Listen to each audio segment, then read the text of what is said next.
Bom dia, pessoal. Hoje, no Vozes do Marketing, Tomás Henrique Peters, Head Global de Transformação de Marcas da Sodexo.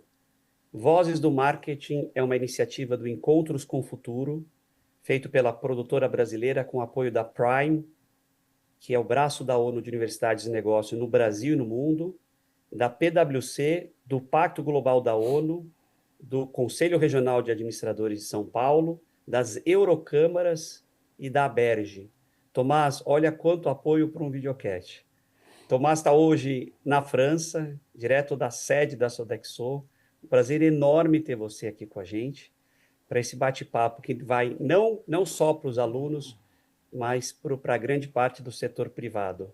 Tomás, seja muito bem-vindo. Obrigado, Pedro. Obrigado, é um prazer estar aqui. Queria dar uma saudação calorosa para todos que estão nos vendo, nos ouvindo. Um prazer estar aqui e vamos para esse bate-papo que eu acho que vai ser bem legal. Legal. E comigo, Matthew Schurtz, diretor do World Observatory, para ajudar a conduzir esse bate-papo. Tomás, vamos começar entendendo um pouquinho da Sodexo e qual foi a sua trajetória pessoal para chegar tão longe, 8.000 quilômetros de casa, estando aí na sede da empresa. O que você passou, o que você viu? Conta um pouquinho para a gente. Bom, Pedro, a Sodexo hoje no mundo, ela atua no segmento de alimentação e facilities. Ela está presente em mais de 45 países, tem mais de 450 mil colaboradores espalhados e a gente atua em diversos segmentos de negócio, desde empresas, indústrias, escolas, universidades, hospitais. Então a gente tem uma gama bem grande de serviços. Falando um pouquinho da minha trajetória, essa minha trajetória remonta a mais de 20 anos, desde o início da minha vida profissional. Comecei como estagiário lá do Mackenzie, ainda também, dentro desse mundo acadêmico, fui construindo minha carreira depois, Editora Globo, depois fiz uma migração para consultoria, então trabalhei durante 6 anos na Deloitte, e nos últimos 14 anos trabalhando dentro da Sodexo, e mais recentemente, como você bem disse, há um ano e quase um ano e meio, eu aceitei esse desafio de ser Head Global de Transformação de Marca da Sodexo. Então, a minha trajetória, se eu pudesse resumir, ela sempre foi... eu sempre busquei, dentro da minha trajetória, projetos que transformassem as empresas. Eu acho que esse, para mim, é o principal, é o que me motiva, é o meu propósito, é participar de transformações organizacionais. Então, dentro da consultoria, na Deloitte, enquanto eu trabalhava em diversos projetos transformadores, eu idealizava o projeto, mas aí normalmente em consultoria, quem normalmente implementava eram os clientes.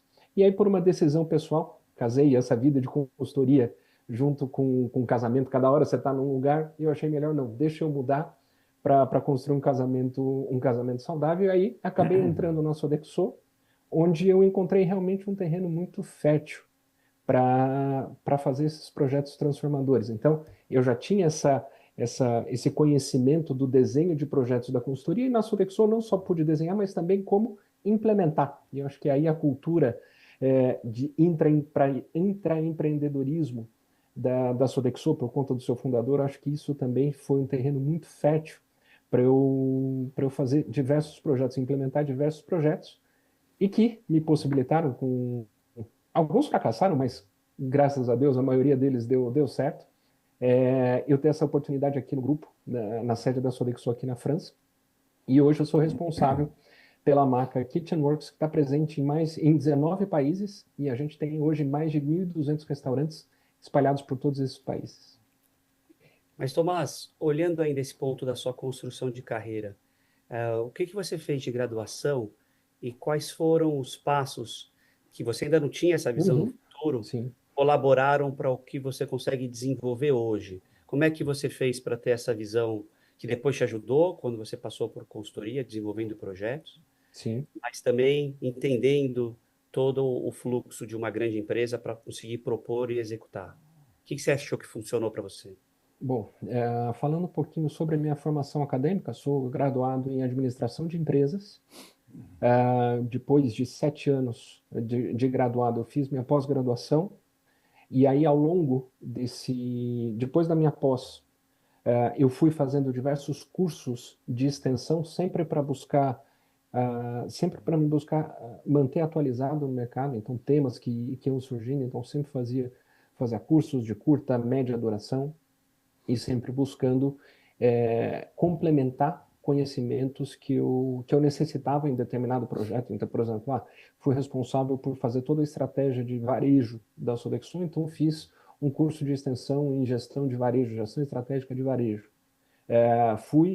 Virei diretor, então precisei buscar, e aí não só conhecimento técnico, mas também o autoconhecimento, então buscar desenvolver, potencializar, entender minhas reações diante de diversas situações, então esse autoconhecimento também foi bastante importante para a minha trajetória, e eu acho que o que contribuiu foi sempre estar aberto ao novo, e não ter medo. Tem aquela frase, tem medo, vai com medo mesmo. Então, foi sempre É muito explorando o bom. novo. Então, esse foi, eu acho que se eu pudesse resumir aqui, eu acho que esse foi um dos principais motivadores para essa construção de trajetória. Ô, Metal, antes de eu pingar essa bola para você falar dos desafios, deixa eu trazer um ponto aqui para o Tomás. Hoje eu converso com os alunos da importância também de seguir algumas mídias que tragam uma visão, um big picture, além dos temas especializados que eles estão trabalhando. Que mídias que você vem consultando, que revistas que você regularmente lê, videocast? Como é que você tem feito para a sua dieta de informação funcionar para o lado É, pessoal e para o lado tem, profissional? do lado profissional, eu sigo muito relatórios de consultorias especializadas, então isso para os alunos é super fácil acesso, é cadastrar newsletters, então tem o newsletter da própria Deloitte, da Bain, da McKinsey, da PwC, então tudo isso está muito fácil o acesso para você se manter atualizado do que está acontecendo de tendências olhando. Esse é um aspecto. Outro aspecto, participar de reuniões setoriais. Eu acho que isso é bastante importante, não só pelo networking que você faz, em conhecer outras pessoas, em saber diferentes, mas discutir os temas relevantes, no meu caso aqui, para o segmento de food service, por exemplo, para o segmento de facilities. Então, isso é muito importante também para esse processo de constante atualização profissional. E, por fim, uma última ferramenta que, de uns tempos para cá, tem nos surpreendido positivamente, o próprio LinkedIn. Eu acho que desde quando ele mudou o algoritmo, ele tem focado muito mais no conteúdo, dentro do algoritmo, em expor bons conteúdos. Então, o LinkedIn, por incrível que pareça, tem sido uma ferramenta de conteúdo muito bom que me agrega também de uma maneira simples e rápida. Que legal. Metal, vamos lá. Vamos Entrar lá. no jogo. Ô, Tomás, muito prazer.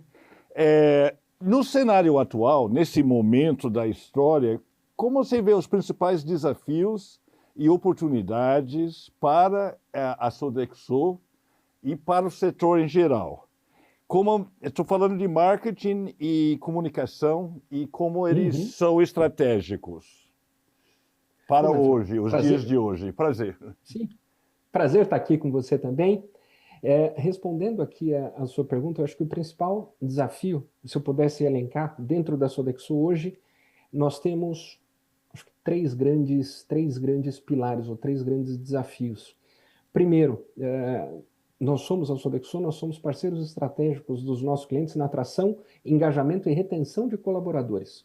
Então, a gente precisa desenvolver soluções para os nossos clientes, para que os nossos clientes consigam ter os melhores profissionais. Então, a gente está vendo hoje, por exemplo, uma mudança nas políticas de trabalho remoto, de home office. Cada vez mais as empresas buscando.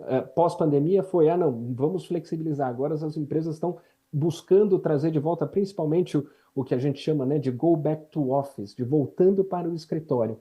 Então, como que a gente consegue desenvolver ou proporcionar uma experiência no ambiente de trabalho que agregue esse valor, que sinta motivada as pessoas, elas se sintam motivadas a sair das suas casas, pegar um trânsito. Então, por exemplo, em São Paulo, pegar um trânsito de 1 hora, 1 hora e meia para chegar, chega lá, tem todo o trabalho em si, e depois para voltar. Então, elas precisam, de certa forma, isso a gente tem muita pesquisa, que as pessoas precisam ser recompensadas. Então a gente vê, por exemplo, dentro desse processo de recompensa, precisa ter um cafezinho muito gostoso, porque a gente sabe, por exemplo, com as máquinas de cápsula, a qualidade do café que a gente tem em casa é muito boa, então aquelas máquinas tradicionais, aquelas máquinas de café, já não atendem mais, então a gente precisa pensar em uma solução melhor.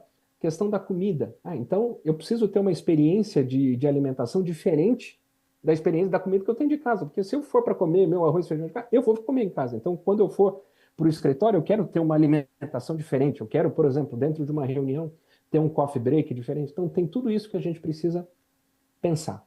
Além disso, por exemplo, e pensando ainda nessa questão de atração e retenção, dentro de uma indústria, por exemplo, onde a gente não consegue fazer escritórios, colocar uma piscina de bolinha, mesa de sinuca, porque precisa produzir. Então, como que a gente consegue entender a jornada desse colaborador desde o momento que ele sai da sua casa até o momento que ele volta? O que que a gente consegue fazer para trazer mais conveniência, para melhorar a produtividade dele? Então, tem uma série de soluções que a gente vem desenvolvendo ao longo da jornada.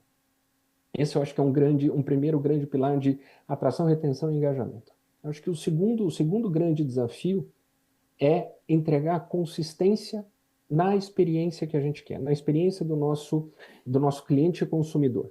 Então, como eu disse, no meu caso de KitchenWorks, a gente tem mais de 1.200 restaurantes. Eu tenho restaurantes que vão desde uma plataforma de petróleo que fica a 200 quilômetros da costa da Nigéria, passando por uma farmacêutica na Holanda, uma empresa de ar-condicionado nos Estados Unidos, e até mais recentemente foi aberta essa semana, a gente comemorou a abertura de uma usina de bioenergia no Chile, que é literalmente a usina mais alta do mundo, a mais de 4.500 metros de altitude. Então, como que a gente consegue, diante dessa complexidade de ambientes, de segmentos, como a gente consegue entregar consistentemente essa experiência para o nosso cliente, para o nosso consumidor? E, por fim, o terceiro grande desafio, definitivamente, crescimento de receita e rentabilidade. Eu acho que esse não é diferente para nenhuma outra empresa. A gente sempre precisa também crescer e dar o retorno para os nossos acionistas. Então, resumidamente, desculpa, pode falar. Pode falar. Não, então, a questão de como melhorar a experiência do nosso colaborador para atrair, engajar e reter, consistência na experiência e crescimento e rentabilidade. E aí, respondendo a segunda parte da sua pergunta, como o marketing ele atua em tudo isso? Como eu vejo o marketing e a comunicação? Eu consigo vislumbrar tranquilamente, eu acho que diferentes frentes de atuação. E aí eu já trago um pouquinho do que eu vivencio hoje na minha rotina como Head Global de Transformação. Acho que o primeiro é a questão de incorporar a inteligência artificial no nosso dia a dia. Eu acho que isso é um facilitador, principalmente para marketing e comunicação. Eu acho que a gente não deve ter medo. Eu acho que hoje a gente já tem utilizado a inteligência artificial na criação de o que a gente chama, né, de brand collaterals, né, de colaterais de marca, de ativos de comunicação, trabalhando na personalização da experiência do nosso cliente. Então, a gente trabalha no segmento B2B, então, materiais específicos para os nossos clientes, a gente tem utilizado inteligência artificial. Temos também utilizado inteligência artificial, por exemplo, para testar novos ingredientes, testar as novas receitas. Então, esse processo de desenvolvimento de receita, eu acho que também tem facilitado muito com a inteligência artificial. Uma outra coisa importante é autenticidade. Então, a gente precisa, como marca, a gente precisa ser autêntico, a gente precisa realmente entregar o que a gente promete. Então, dentro dessa autenticidade, a gente tem muito realmente entregar os nossos pilares da marca e também focar nas pessoas que entregam a nossa experiência, ou seja, nos nossos colaboradores que estão lá também, no meu caso do KitchenWorks, cozinhando todas as receitas todos os dias, independente do local. Então, a gente precisa focar também nas pessoas que são uns ativos muito importantes para nós. Além disso, pensar em simplificar e dar escalabilidade. Então, cada vez mais, por exemplo, as receitas, menus, vamos tentar buscar uma redução na quantidade de ingredientes para a gente fazer receitas, ou trabalhar ingredientes que sejam mais plurais, para que a gente consiga fazer várias receitas com, por exemplo, uma base de molho de tomate, o que a gente consegue fazer. Então, isso nos ajuda a simplificar e dar uma escalabilidade maior. Um outro ponto, acho que é inovação com intenção. Não é inovar por inovar. Ah, inovei, fiz alguma coisa, mas o seu cliente pediu? Como que o consumidor vai entender isso? Ah, não, porque a gente fez aqui, viu que era... Não, mas você ouviu o seu consumidor? Que valor isso vai gerar para o seu consumidor? Então a gente realmente precisa ter essa intenção. E os outros dois últimos aspectos, acho que definitivamente a cocriação. Eu sou partidário de que ninguém faz nada sozinho.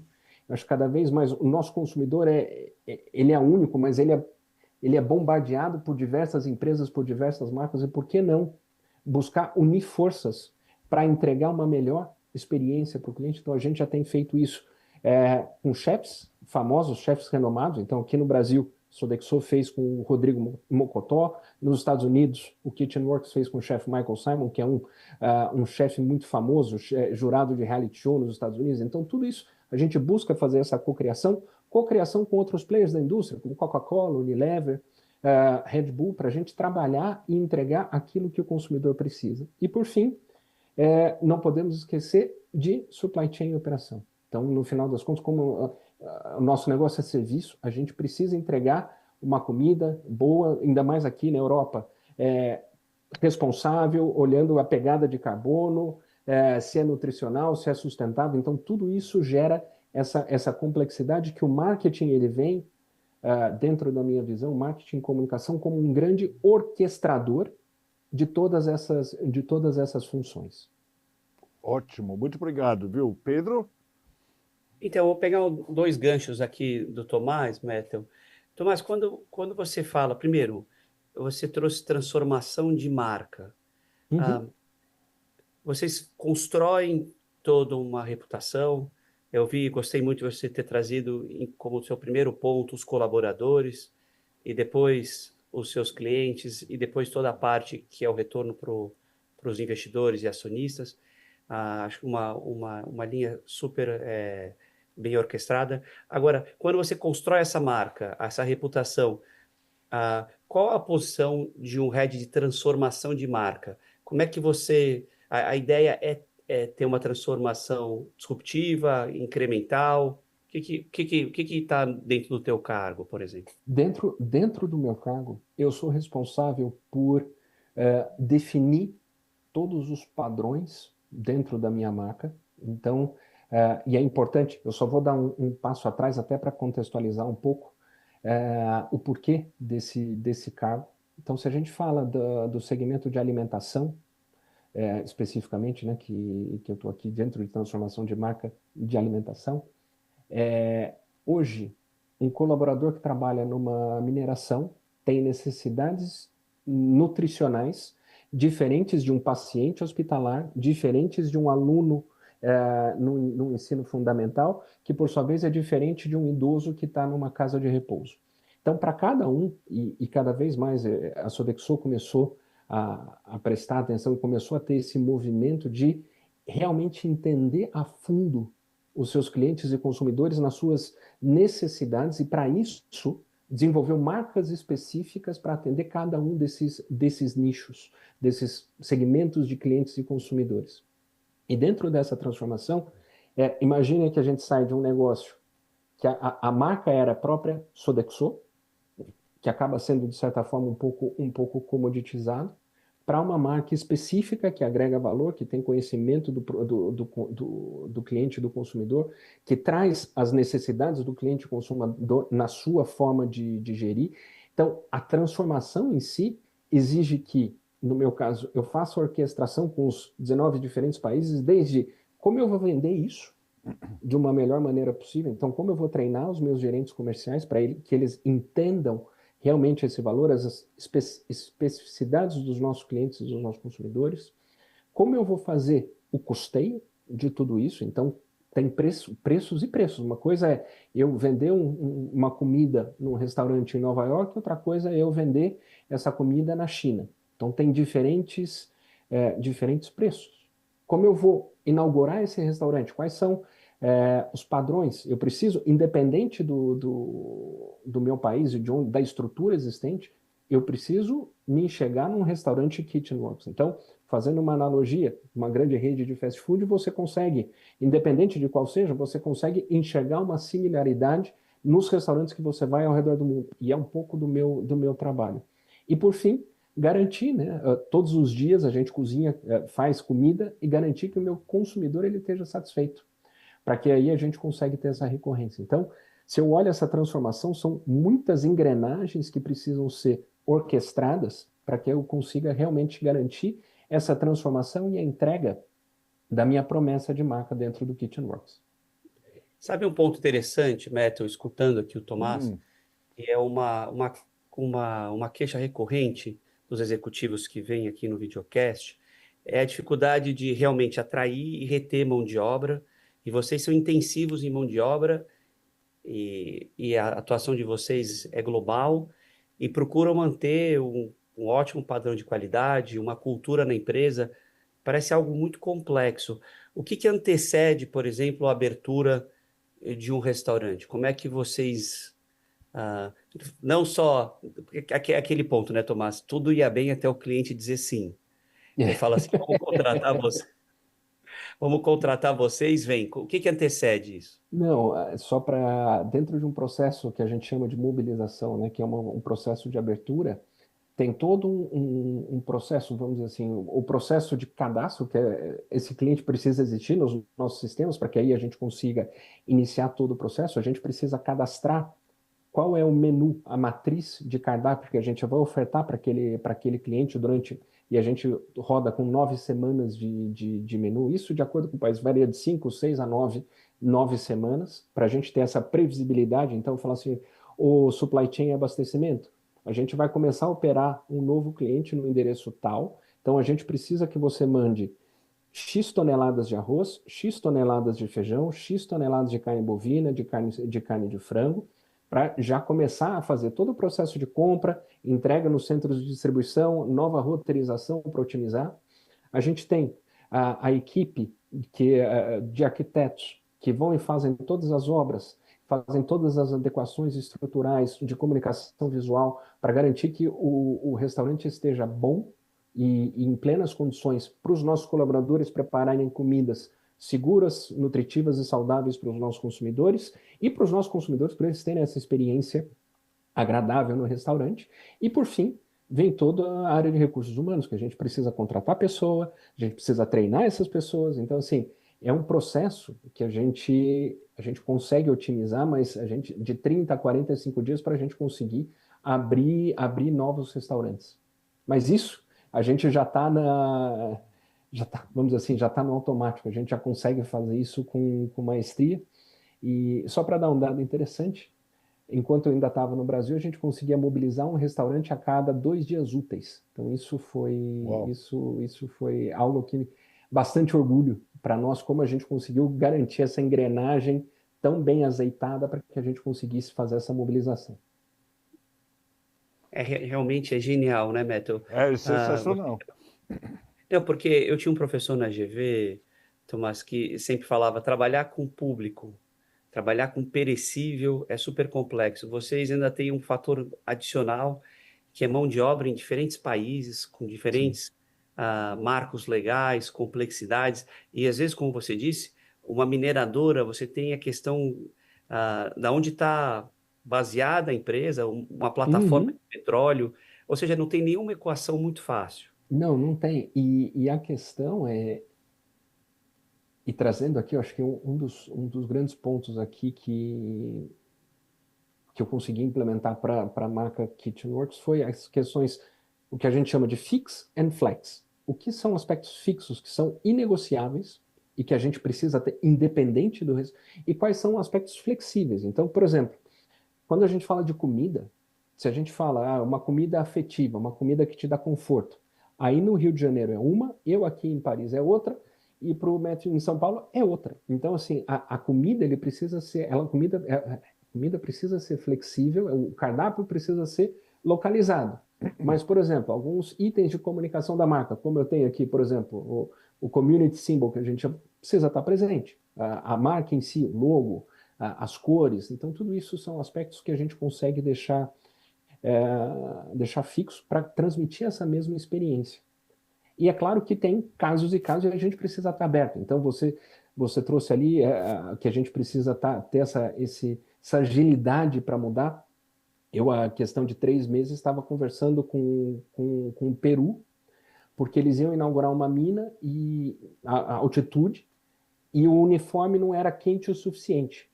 Então, tá bom, então precisa mangas longas com outro tipo de tecido para deixar os nossos colaboradores quentes. Então, o que eu posso dizer que o meu dia a dia não tem rotina, é sempre novos desafios. Muito bom. Eu vou puxar um ponto aqui que a gente tinha ah, colocado como umas questões que a gente gostaria de discutir, é sobre futuro. Futuro. No nível de vocês de complexidade, a gente está recebendo ferramentas que felizmente ajudam muito, não só na parte administrativa, mas também no core. O que vocês estão enxergando? Você comentou um pouco de inteligência artificial. Qual é o estágio da Sodexo e como você, na tua área, vem usando e o que você espera que esteja pronto para usar?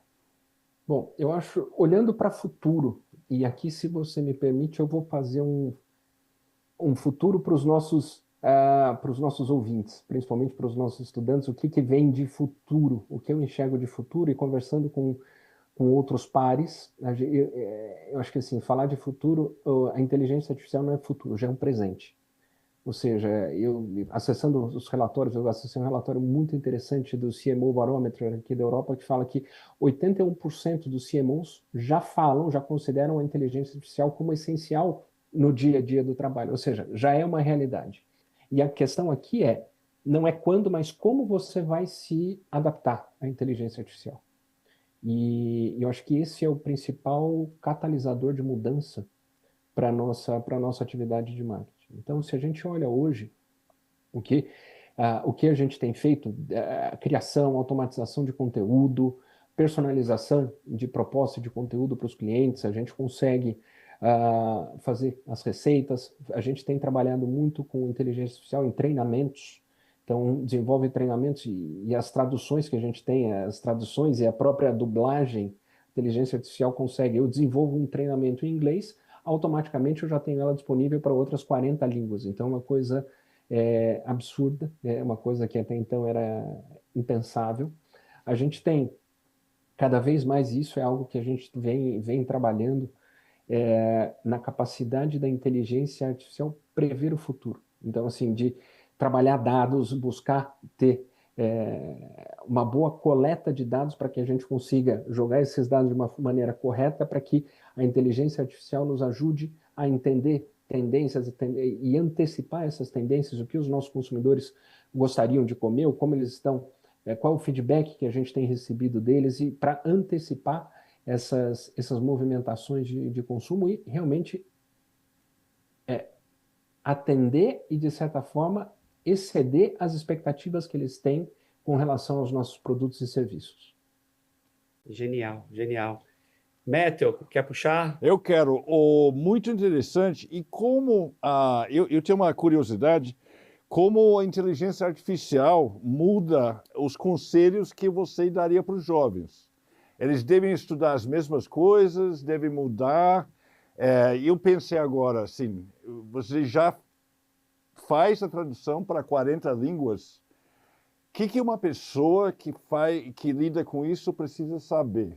Enfim, que conselho você daria para os jovens hoje? Eu acho que, Matthew, o principal conselho que eu posso dar para quem está nos ouvindo é: mantenha a sua curiosidade viva.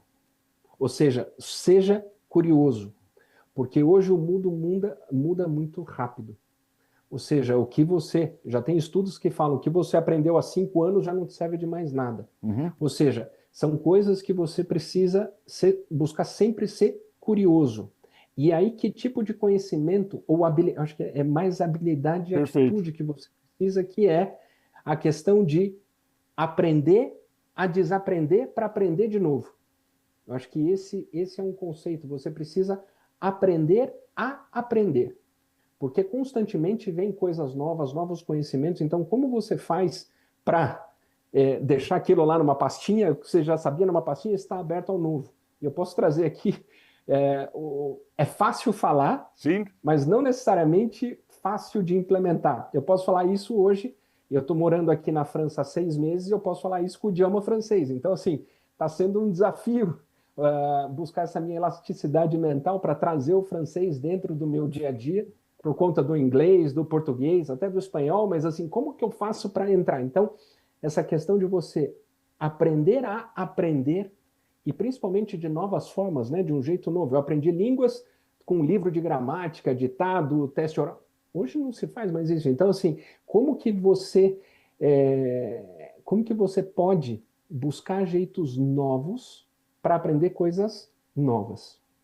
E aí um conselho adicional. Você vai aprender coisas novas.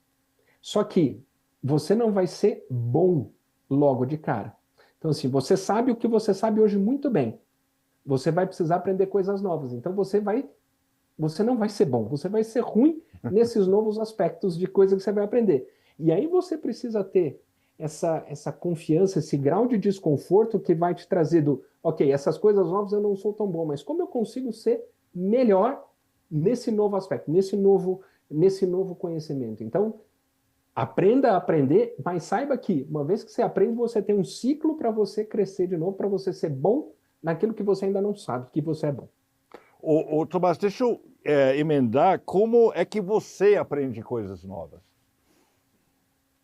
Eu tenho aprendido coisas, por incrível que pareça, os meus filhos são uma fonte de inspiração de coisas novas. Então, aprendendo, o francês eu tenho aula com eles todo dia. Sim. Eles me trazem coisas relacionadas à internet, de mídias sociais, que eu falo, como que você sabe isso, filho? Não, então, assim, eles são fontes, e eu acho que você está com pessoas diferentes, buscar diferentes, dentro da equipe, a gente tem diferentes nacionalidades, diferentes formações acadêmicas, diferentes experiências. Então, assim, essa troca, eu acho que é muito rica e me faz aprender coisas novas todo dia. Eu acho que essa abertura ao novo, né? Manter essa curiosidade. Sempre eu quero aprender. Acho que isso é algo importante.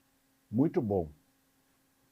Tomás, você está vivendo na França como expatriado, foi pela empresa, está tendo essa experiência internacional.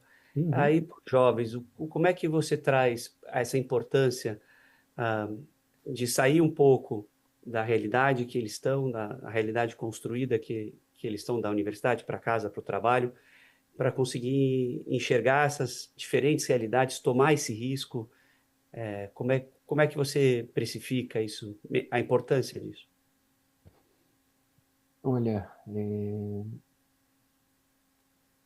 em alguns momentos da sua vida você precisa arriscar. Você precisa tomar alguma decisão. E eu acho que isso tanto do lado profissional quanto do lado pessoal. Você precisa... A vida vai te impor. Para qual caminho você vai? Para a direita ou para a esquerda? Para onde você vai? E você precisa tomar a decisão. Eu acho que, assim, em momentos de tomar a decisão, você pensa, então, essa decisão para mudar para a França, ok, teve todo o aspecto profissional, mas o lado pessoal também mudar. Eu, minha esposa, 3 filhos, então, assim, foi complexa a tomada de decisão. Mas eu acho que, assim, uma vez que você tomou a decisão de sair, independente, aqui, tô falando do meu caso da mudança de país, mas seja no dia a dia, eu estou numa carreira, quero ir para outra, se joga. Eu acho que esse é o principal ponto. Uma vez que você foi, faça dar certo, faça acontecer, dê o seu máximo para aquilo dar certo. Principalmente para depois você não ficar com aquele sentimento de, ai, e se eu tivesse ficado do outro jeito? Não, tomei minha decisão, tomei a melhor decisão do que eu tinha, dado a quantidade de informação, conhecimento, vivência, situação, tomei a minha melhor decisão. Se depois eu vou precisar mudar, bem, mudo de novo, não tem problema. Mas é sempre buscar fazer as coisas darem certo. Tomás, genial, parabéns pela posição, muito legal ver um brasileiro dentro de uma sede na Europa com uma posição de destaque. Parabéns de verdade. Muito obrigado por você ter participado, ter trazido o teu olhar. Quando você estiver por São Paulo, a gente vai te convidar para vir aqui na universidade. E genial também, não só o arrojo que você trouxe, né? Tomei a decisão e fui, mas o fato de dentro da empresa você também está trabalhando com transformação. Obrigado pela participação. e parabéns pela carreira e por tudo que você tem alcançado. Obrigado, Metis. Obrigado, Pedro. Obrigado pelo convite e me coloco à disposição. Hein? Acho que assim, é uma troca de conhecimento, então, para mim, é sempre válido participar dessas trocas com os estudantes, porque para mim eu aprendo também muito com essa Sim. troca, então sempre que precisar, conte comigo. Muito obrigado. Legal, parabéns e bom soar para vocês. Bonsoir. Bonsoir. Tchau, tchau. Au revoir. Tchau, tchau. Tchau, tchau. Tchau, Obrigado. tchau.